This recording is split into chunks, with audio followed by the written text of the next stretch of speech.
So my question is, would you say that the Trinity is one mind that is shared by three persons? Yeah.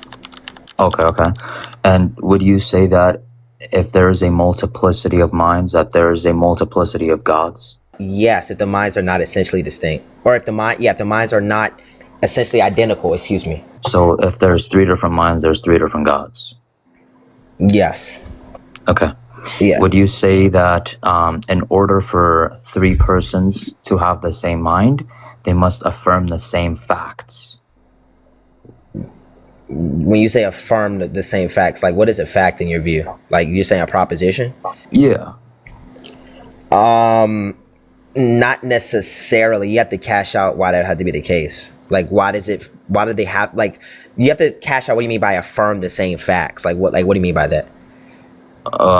When I say affirm the same facts, I mean that they agree on every proposition that could be formulated by each person. Like, for example, the father can say, it is raining. The son must agree with that, and he himself can say, they all it is affirm. raining. So they would all affirm the same propositions. I mean, in terms of their essential properties, they can affirm they're hypostatically distinct. So I don't know why you're mentioning that, gang, but would you say that it's possible that there is a proposition the father affirms that the son doesn't? in essential properties, they would affirm the same propositions. Obviously, the father doesn't affirm that he's the son, right? So that's a hypostatic property. So there's a distinction between essential properties, hypostatic properties. So the son would not affirm that he's the father. So So they wouldn't affirm the same. They wouldn't affirm the same. They wouldn't affirm the same propositions in terms of relation. But they would affirm the same propositions and in terms of essential identity. Those are two different things. The father would not affirm that he's the son. That's gibberish.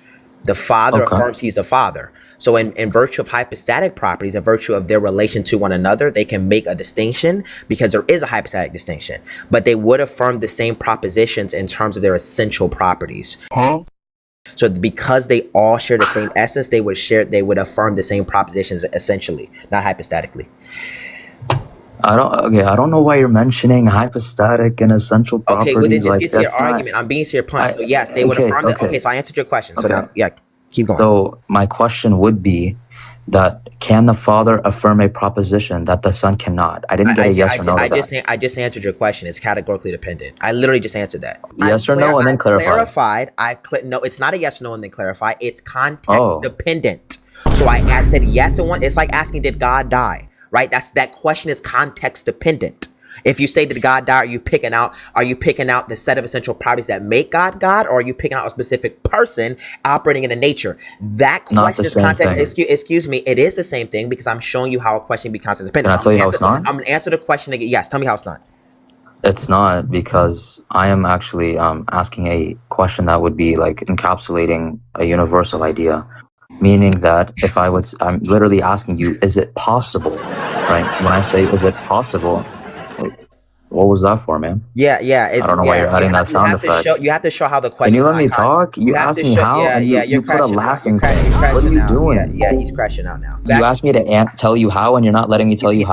He's crashing out. So you have to show why the question is necessarily not context dependent. That's what you haven't done. Okay? So because why is that question not context dependent? I was going to answer, but you interrupted me. But the answer would be that because I am asking you, is it possible at all? So I'm literally referring to every single context. Why would that not be context dependent? Because I'm asking you in any possible case scenario. You're just begging the question. Can it be the case? I'm showing you that there are distinct scenarios. So you just beg the question, Iraqi Psycho. Not tracking. I'm showing you that it's distinct scenarios. How am I not tracking? Okay. Because I'm asking you a question that isn't referring to a specific instance or that requires clarification. No, I'm telling you that it is. I'm saying, man, what the fuck is you talking about? What the fuck was that? I'm sorry, man. No, I wasn't thinking about it. It is referring to a specific instance. So now you have to show why it's necessarily not. You're just begging the question. Because I'm saying what I'm saying is that is it possible at all for the father to affirm a fact that the son doesn't at all? Okay, one second. At when you all. say a fact, what is the context of that fact? Again, facts are context dependent. What's the context? It doesn't matter. That's what you're not getting. That's what we're disagreeing. That's what we're disagreeing.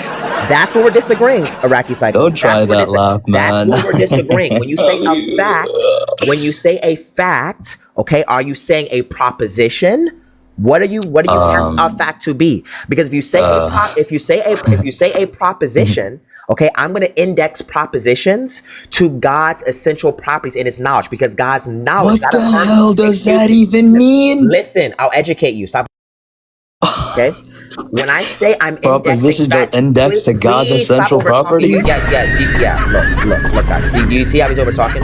Liliani crashing out, man. Yeah, there you go. No way, Yeah, have a good day. Yeah, have a good day.